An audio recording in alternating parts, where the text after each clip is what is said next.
Hello, guys and girls from Spanish Libertarian. How are you doing? As you know, I don't have plenty of time these days because of my recent parenting, but today is a very important day for me and for the channel. As you know, in this channel, I try to interview people using Spanish, but also English. And today I have the honor of having Professor Michael Huemer, Professor of Philosophy at the University of Colorado Boulder. Michael, how are you doing? I'm great. How are you? I'm a little bit stressed. I'm barely sleeping. Yeah, that's right. No. Well, yes, congratulations on the new baby. Thank you.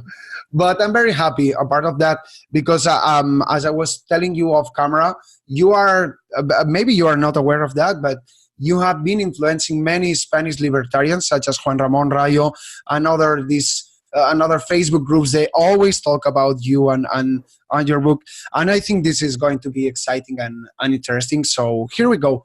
The first question that I always do, Michael, is that if you can introduce yourself, at least on the professional side.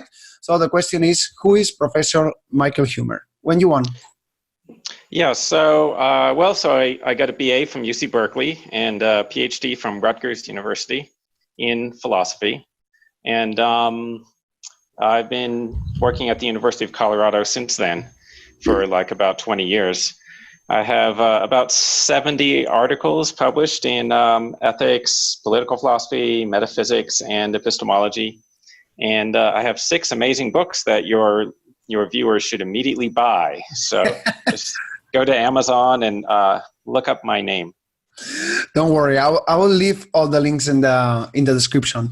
Okay, so let's start by the beginning, as I usually say. When did you decide? I don't know if it was a rational decision or not, to be a philosopher or professor on philosophy. So I guess I in effect decided in my last year in college. So I was a philosophy major, and I did that because philosophy was really interesting. And I thought I was pretty good at it. And then I decided to go to graduate school in philosophy. And, when you go to graduate school in philosophy, that prepares you for exactly one job, and that is being an academic philosopher. Mm-hmm. So, that pretty much settled my career path there. Yeah, it was over 20 years ago now. And at the time, I didn't know what the job market was like in philosophy. So, if I were smart, I would have looked into that, and then I might have thought harder about whether I wanted to attempt to do this. But luckily, I was not that prudent and just went forward and assumed that it would be okay. Mm-hmm. So let's dig in the philosophy. The question in this case, is there any specific, so sorry, I'm not a philosopher, is there any specific field or label that you might feel more identified with, which is the kind of philosophy that defines you, let's say? Well, so I work in multiple different areas, right? So like among professional philosophers, they probably think of me as an epistemologist, mm-hmm. But among people who are not philosophers, most of them, if they heard of me at all, heard of my political philosophy work, like The Problem of Political Authority, and which is loved among libertarians. And, yes. So in contemporary philosophy, there's a split between continental philosophers and analytic philosophers. Mm-hmm. So I'm more of an analytic philosopher. The continentals were, so called because that kind of philosophy was mostly done in France and Germany, as opposed to England.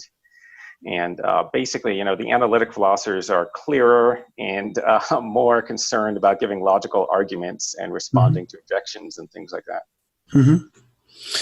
Let's continue talking about philosophy. I've interviewed many philosophers in this channel, and I always make this question. So what is philosophy useful for? I mean, is it useful for like, so to speak, real life? Or is there any kind, as you were mentioning, of philosophy that you can dismiss? Or what is, I don't know, the useful part, let's say, of philosophy? Yeah, so, most of it is not useful. I mean, some of it might be harmful, like, if you have false philosophy, then that could be incredibly harmful. For example? Have you heard of this guy, Karl Marx? Yeah. He might have been responsible for more deaths than any other human being in history, right?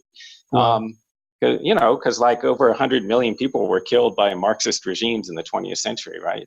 Mm-hmm. I guess, I don't know, I guess religious figures, Prophet Muhammad probably beats that. But anyway, it's going to be close. Okay, but, it's not all bad. So the founders of the United States were influenced by John Locke and these sort of like, as they were called at the time, liberal philosophers, although the meaning of that word has changed. Yeah. And things went really well because they had a good political philosophy. So, what it could be good for? It could be good for a society if you have a better philosophy, especially a political philosophy. It might be good for you personally if you sort of, what I think about people studying philosophy is that it helps them to think more clearly, and that most people just are very confused, and they go through their entire life being confused, and they may not even realize that, and then they're going to die confused. Mm-hmm. And you study philosophy and you just get to think more clearly. You make distinctions between things that are really importantly different. And, people are constantly like confusing together things that are completely different from each other. Or, having beliefs and not noticing that they've got no basis for them, right? Mm-hmm. It's sort of like, and ignoring the objections and things like that. And those are things that you stop doing when you study philosophy. Mm-hmm. So that could be good.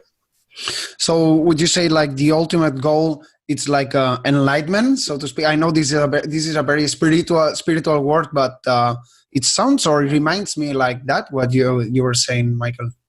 Yeah, that sounds good, it might be sort of like, that might sound overly ambitious, right? So like when people study philosophy, they don't necessarily get the correct philosophy, right? Like they usually still wind up being wrong about a bunch of things. But even though they're wrong about a bunch of things, they're not as confused as they were before, right? Okay. So, philosophers who are mistaken, usually at least they have a clear view that they're mistaken in.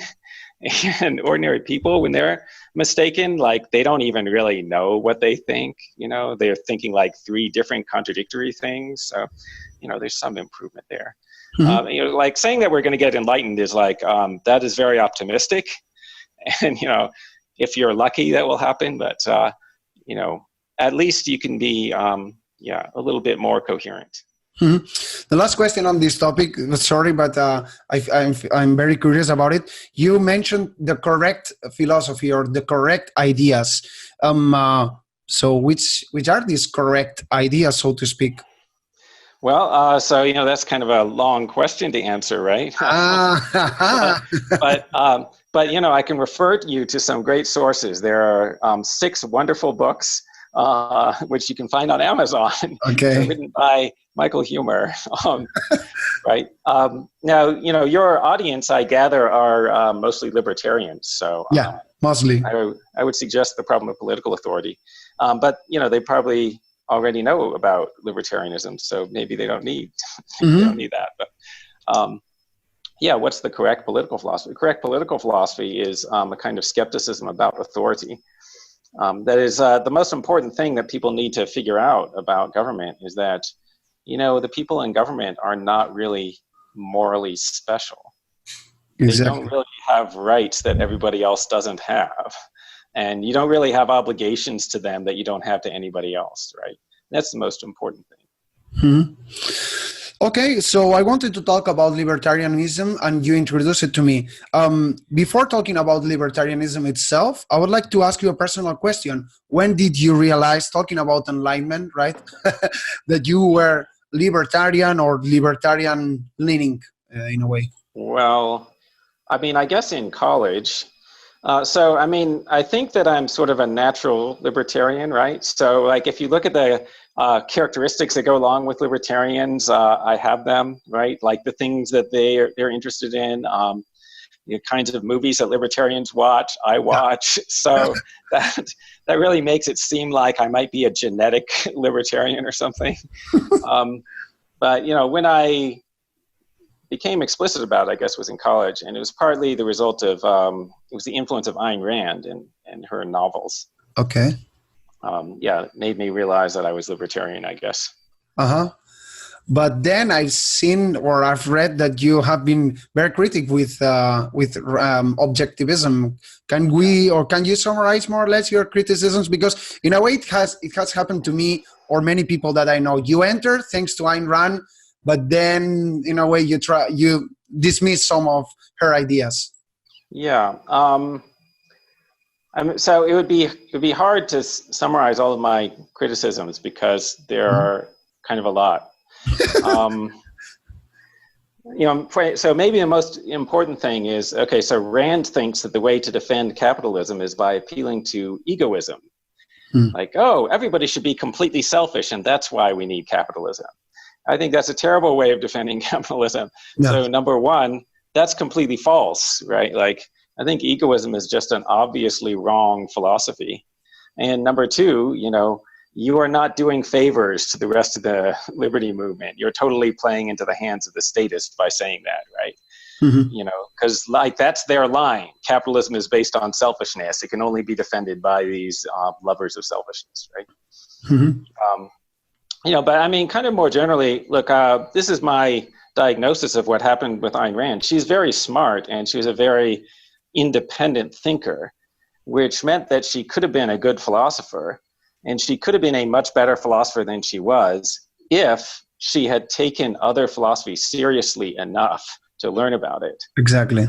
Like, if she'd gone to graduate school, she would have learned some stuff. Or if she just, opened the journals and read things before talking about how stupid and evil other philosophers were, if she would just read them and sincerely try to understand their point, right? Then she would have been a better philosopher. Right, but as it is, when she talks about other philosophers, like she just doesn't treat them seriously, It's like, what's the prior probability that everybody previous to you in the history of the field has been either evil or retarded or totally irrational? Like you're the first one. If you think that, it's almost certainly a problem with you that's making you think that. Yeah, makes no problem. Not a problem with everyone else, right? Like, just what are the probabilities, right? Well, I agree with you, but I don't want to talk about Rand a lot because then the objectivists come to this channel and, there's right. a huge comment section, You hate the good for being the good, you evil evader. Yeah. No, but I like Rand at least as a writer or as a creator of the capitalist mythology. Thanks to that. Okay, let's continue. Apart from this rant that we made, let's talk about libertarianism and let's talk about your book. And the question is very logical. What's the problem of political authority? Yeah, well, the short version of the problem is, why do a small group of people in society get to tell everybody else what to do? And, why are we supposed to obey them? So if I go around telling everybody else what to do, people don't obey me and they consider me to be crazy. They don't do it. And then if I try to force them to do it, then, they think that I'm acting wrongly. So, if I decide to tax my neighbors, think of what that would be like. I just start demanding money from them. And Absolutely. Then I threaten to kidnap them and lock them in a little cage unless they give me the money that I want, right? And, it doesn't matter what I'm using this money for.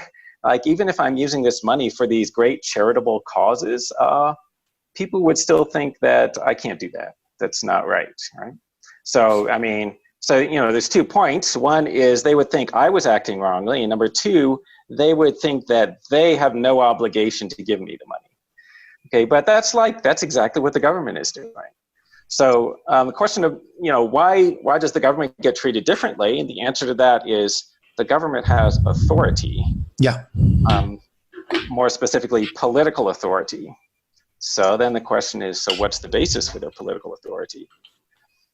And then when you start thinking about that, you realize that there's just no good answer to that, right? So that's my point in the book, that there's no good answer to what's the basis for their authority. And so what you should conclude is they probably don't have any, right? It's probably just a myth that we concocted. So I guess the conclusion of your book, it leads to anarchism, right? I mean, is that the solution to that problem that we're talking about? Well, basically. So, yes, I mean, the first half of the book is supposed to lead to libertarianism, and then the second half of the book is supposed to get you from ordinary libertarianism to anarchism. So the first half is just thinking that, the government doesn't have this kind of special authority. They are subject to the same moral principles as the rest of us. Now, that doesn't immediately entail anarchism because, you could have a minimal state. I mean, so the way that I understand ordinary libertarianism is, like minimal state libertarianism is, they think the state is allowed to do only the things that you would normally think that a private organization would be allowed to do, right? Mm-hmm. So a private individual or organization can use force in self-defense and for defense of innocent third parties. And so that's what the state can do too, right? And a private organization can't use force to collect money to give it to charity.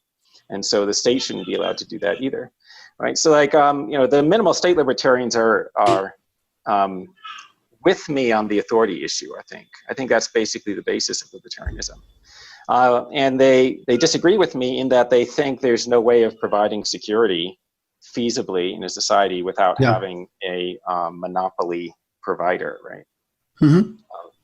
So in the second half, I argue that, defend anarcho-capitalism. So I don't think that there has to be monopolistic provision of security. Mm-hmm. Somebody has to provide security, but it doesn't have to be a single organization that excludes all competitors, right? So would that imply that there wouldn't be constitution or law? Sorry if my questions are too simplistic, but I really want to understand it. So the idea is we would privatize. So the things that the state is doing that are good and that we need done, we would privatize those. And then other things the state is doing that are bad or don't need to be done, then those just get eliminated. So providing security, protection from thieves and killers and things like that, that gets privatized, meaning there would be competing private organizations. Okay, so would there be a constitution? I mean, not exactly, not the way that we understand it, but these private organizations would probably have their own charters or their own bylaws or whatever. And then the customers would decide which one they wanted to hire, right? So like maybe if you live in a neighborhood, maybe you would have a homeowners association and they would decide who to hire to provide security for that neighborhood. Mm-hmm. Okay, and so, if one of these agencies is, you think that they're abusive or something, then you don't hire them.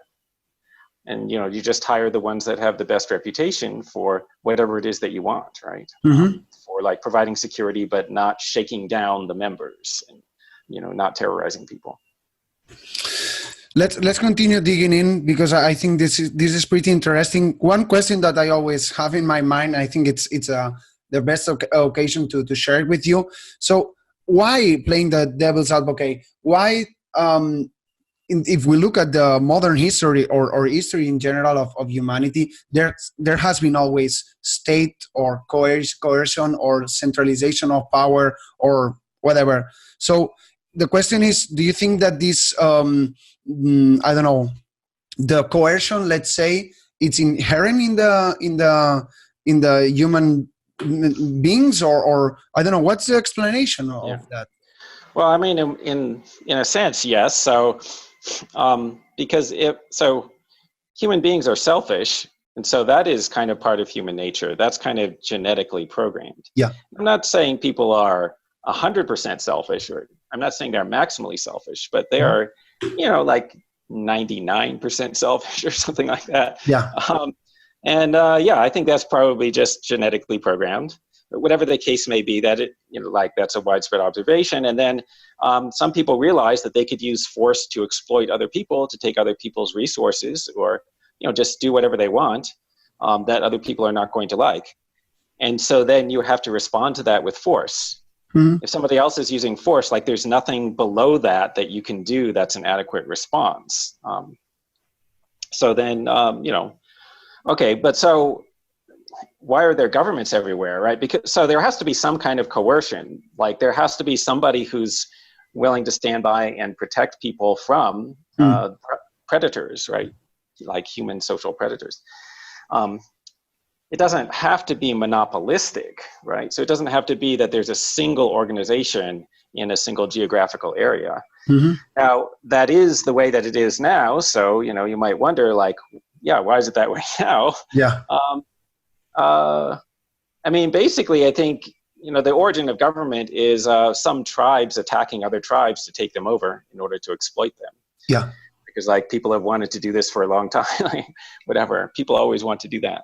Mm-hmm. So, now you might think, oh, so does that mean that anarchism is not feasible? Because, even if we establish anarchism, then some human beings are still going to take over. Well, not obviously. So, I mean, a lot of stuff has changed throughout human history, right?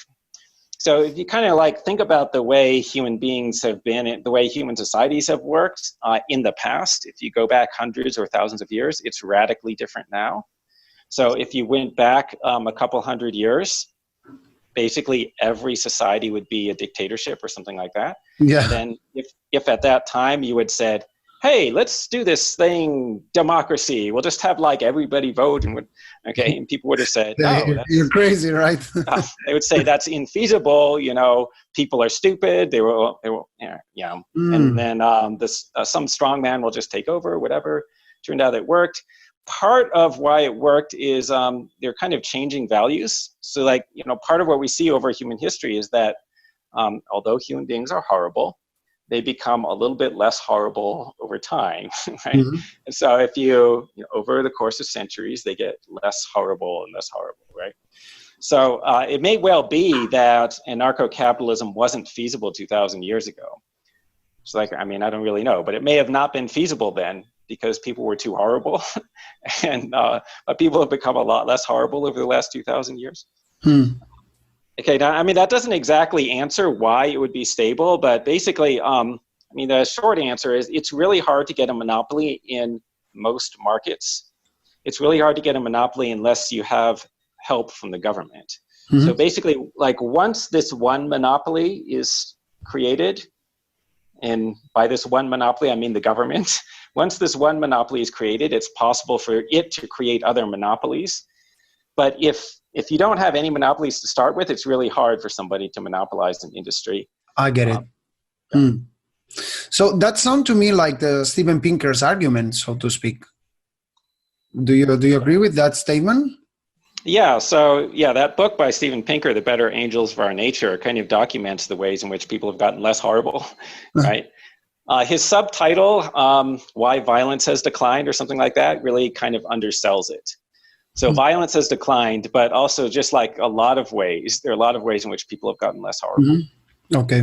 Let's move a little bit historically. I'm really enjoying this interview, let me tell you. You mentioned like two centuries ago, So do you think that if we could evaluate, so to speak, capitalist or modern times, do you think that are we achieving, you mentioned democracy too, are we achieving more liberties? Because you see that there's more civil liberties in many different ways. There's progress. We can do these interviews online, etc. But also we see that the government intervention in our liberties or money is bigger than ever. So I feel that this is a dichotomy that I cannot make it clear in my mind. I don't know. I would like to hear your 2 cents. Well, I mean, human societies are chaotic, and a lot of different stuff is constantly happening. So there are good developments happening all the time and bad developments happening all the time. And you think, like, what's the overall assessment? It's really hard to say, okay? But if you look over the long term, it looks like things are getting better in almost any respect, right? So, libertarians are frequently, very pessimistic and kind of like big doomsayers. We're all going to be, in a fascist dictatorship soon, right? Okay, but, think, I don't know, think, would you like to live 200 years ago? And by the way, don't just think about your own country, think about the world. Right? So if you go back, like when I was born, the Soviet Union was dominant and, was controlling Eastern Europe. And people were seriously worried that there might be a third world war. Okay, but also they were seriously worried that the Soviet Union they were sponsoring communism in these different countries, and people were worried about communism taking over right, taking over most of the world. So, and then, you know, when I was in college, it just kind of fell apart. And that is just a huge movement in favor of liberty that probably outweighs everything that's happened since then. You also have sort of like people loosening up restrictions in China, which led to a lot of economic growth. So, you know, just think about those sorts of things, right? Okay, to close this topic about this analysis that we've done about political authority, I would like to talk about the future, or we have more or less talked about it, but I would like to make it clear about the future or the solution. So the question would be, which kind of environment, political environment, let's say, has to appear or emerge in order to I don't know, to create or to create the circumstances in order to make an anarcho-capitalist society to thrive or to exist? What has to happen? You talk about democracy. Maybe the next step would be this system. What has to happen if we want to see anarcho-capitalist system with our eyes? Yeah, so, you know, this is speculation. So, you know, the first answer is nobody knows the answer to that. Yeah, for sure. And what's actually going to happen is probably going to surprise people. But anyway, so, you know, I mean, my guess is,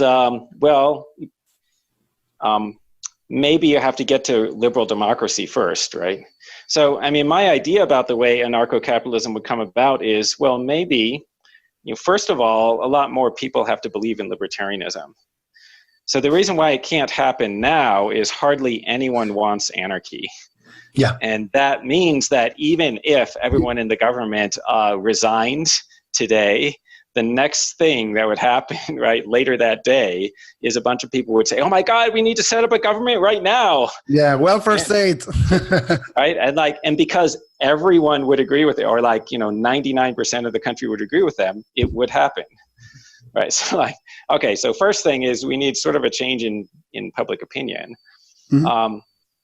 and in sort of a libertarian direction. Then my thought is, so this could lead to just kind of shrinking the government in certain areas. So what if the government started outsourcing policing? Right, and you know, a lot of people in America are dissatisfied with the way policing works. Right, there are these famous cases of police shootings, and the police get accused of racism and so on, and using excessive force. So, you know, here's something I think is like realistic. People start saying, hey, why don't we like outsource police duties? Like we could have private security guards provide security in different places instead of the government police. And there could be, you know, different competing security companies could be doing this. And what if this just expanded, right? And if it expands enough, maybe people would realize, wait a minute, we don't need a government police force at all. We just, like, it could all be private security. Okay, and then what about the court system? So here's something that is kind of happening now. Right now, some people are trying to rely on private arbitration rather than the government courts in the United States, because the government courts are so unsatisfactory, right? Incredibly expensive to use, incredibly time consuming, and the outcomes are not even that reliable, right? Like, people are not even really confident that they know what's going to happen or that the result is going to be just, even after you spend all this money and spend multiple months or possibly years. So, you know, when companies sign contracts with each other, they frequently have this clause that says, okay, if there are any disputes, they get resolved by a private arbitrator, not by the government courts. So imagine that practice expanding. Why can't we have every lawsuit resolved by private arbitrators instead of the government courts, right? Okay, now people are going to resist the next move, but, well, criminal cases could be resolved by a private arbitrator, right? Now, there is a constitutional barrier to this in the United States, which is you have a constitutional right to a jury trial. But it is plausible that you might not want a jury trial in a government court. Like, there could be advantages to taking private arbitration, partly because you know, government courts are so expensive. Like, also, you know, maybe you don't want, you can't afford a lawyer, and you don't want one of these public defenders who has 30 other people that he's trying to defend, but you could afford a private arbitrator. Also, maybe you don't want to spend 6 months or whatever it's going to take, you know, getting your case resolved. right? So, people might voluntarily. So also, I think if you allow me to add my point, I think the market is in a way providing that. A friend of mine was mentioning TripAdvisor, this website, and he said to me, like, for example, the reviews actually make the work that certifications from the government were doing. So maybe even the same market will provide these anarchist spaces for I don't know, for a new emerging interaction, let's say. Yeah, that's good, right? So, I mean, that's, like an alternative to regulation, right? Is, just, give people the information about how customers feel about this company and what the company is doing. Absolutely. And then maybe that'll make them shape up. Okay. You were mentioning before also convincing people, and I would like to talk, I talk a lot about this topic in this channel, about libertarianism and marketing, let's say, or psychology, let's say. So I don't know if you want to be self-critical or we have to be, or the question in this case would be, what should we do, or what we haven't been doing from the libertarian movement in order to convince more people and then make these changes to appear and to change this cultural battle that we are embedded. Yeah, so it's difficult, right? So like I might suggest being, having realistic expectations. So when you argue with people, like one thing to keep in mind is you can't generally expect somebody to change their mind like that day. So if you want to change somebody's mind, you might have to work on them over a long period, and they have to think about what you said over a few days until the next time you talk to them. Or years. Yeah. The other suggestion I have, this is like my argumentative approach is, appeal to common sense, right? Rather than appealing to some extreme premise that you claim is obvious that almost everyone disagrees with. Don't do that, right?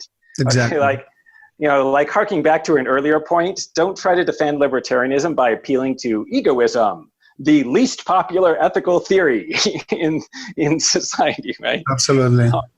And you don't have to do that, because actually libertarianism is an application of common sense morality, right? And hammer that to point out how the stuff the government is doing, if you saw anybody other than the government doing it, you would say, wow, that is wrong.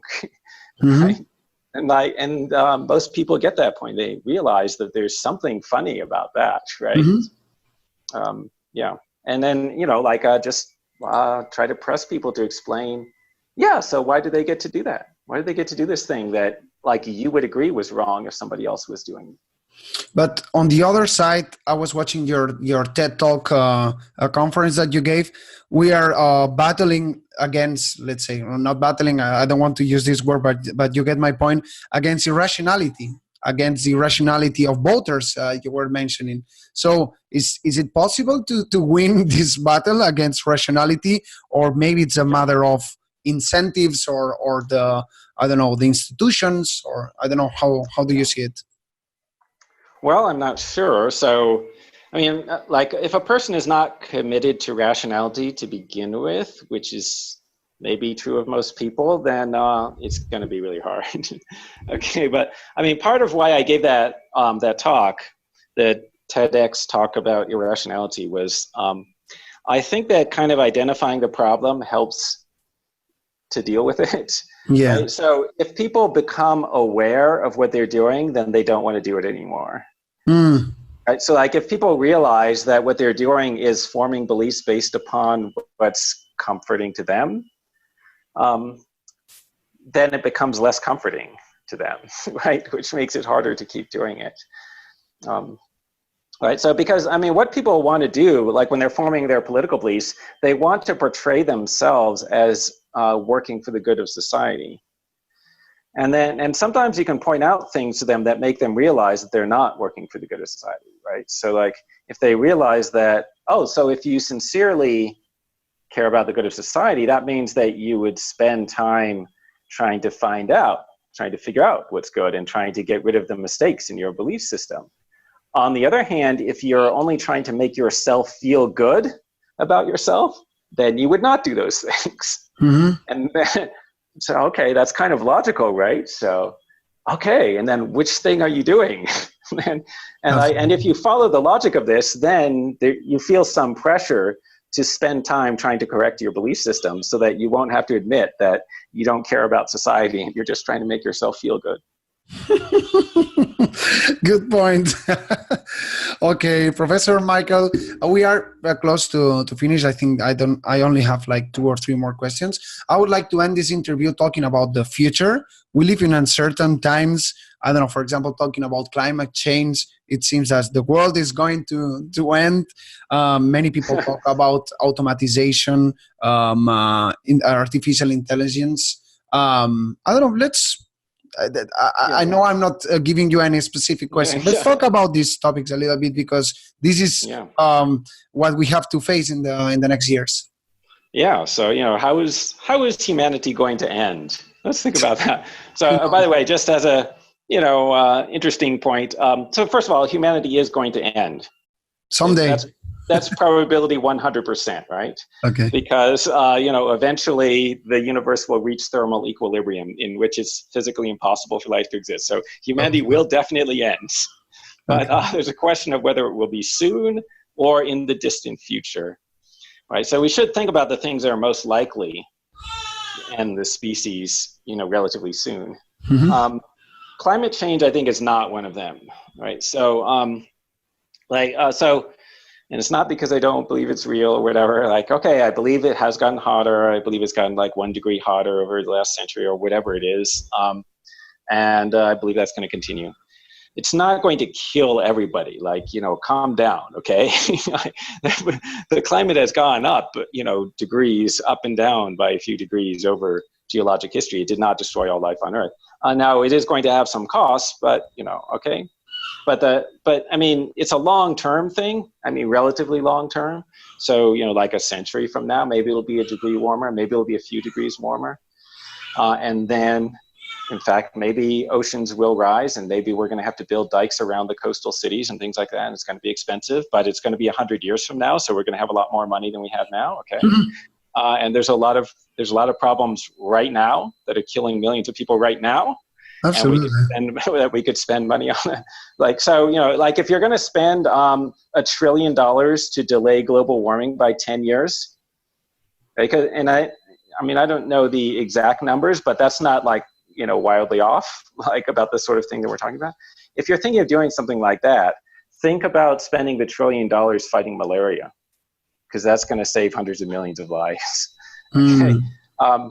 But, about the things that are more likely to kill us, I think the thing that's most likely to destroy us is government, okay?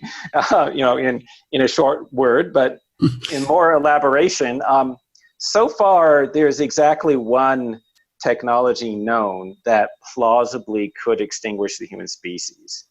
That technology was created by government. It's called nuclear weapons, okay? Specifically by the United States government, which is the only organization to have actually used that deliberately to kill people. So, and by the way, we're spending hundreds of billions of dollars every year on the military, including more military research. So we probably have people working on more destructive weapons. Like, we're going to be doing that.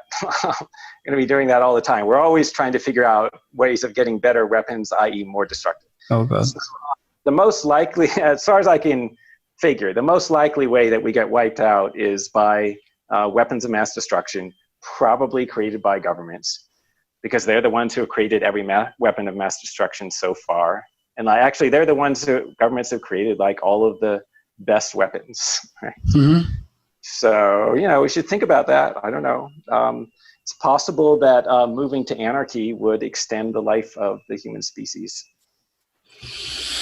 Okay, let's wait if we can see it with our own eyes. Yeah. Okay, so talking about the future, I would like to end this interview making a personal question. What are we going to see on the future on Professor Michael Huemer? Are you working in some new book project? Well, so I've been doing research about kind of the injustices in the American justice system, which it has a lot of flaws. And, it's kind of better than most justice systems historically, but it still has a lot of serious flaws. So I'm kind of thinking about that and sort of thinking about what the duties are of people who are involved in the justice system. So basically my view is your duty, if you're involved in the justice system, your first duty should be to justice, not to the law. So like if you're a judge, your first concern should be to give sentences or make rulings that are just. Your first concern should not be to make rulings or sentences that are consistent with what other judges have said, or what the legislature has said, or whatever. Right. The most important thing is to do justice to the individual in the case in front of you. Like that's your main job. And I think the same thing if you're on the jury, and also if you're a lawyer. I think in the sort of conventional views in legal philosophy are not that. The conventional view in legal philosophy is, no, the duty of judges and jurors is only to uphold the law, no matter what it is, however bad it is. And the conventional view about lawyers is their duty is to just serve the interests of their client, no matter how awful their client is, and no matter how awful the thing is that serves the client's interests, just serve their interests. With one qualification, which is don't actually violate the law. So any way that's legally allowed, you have to serve your client's interests. Yeah, and I just think this is crazy, right? And slavery was legal many years ago, no? So we could use that like, oh, if it's legal, no, I'm doing my job.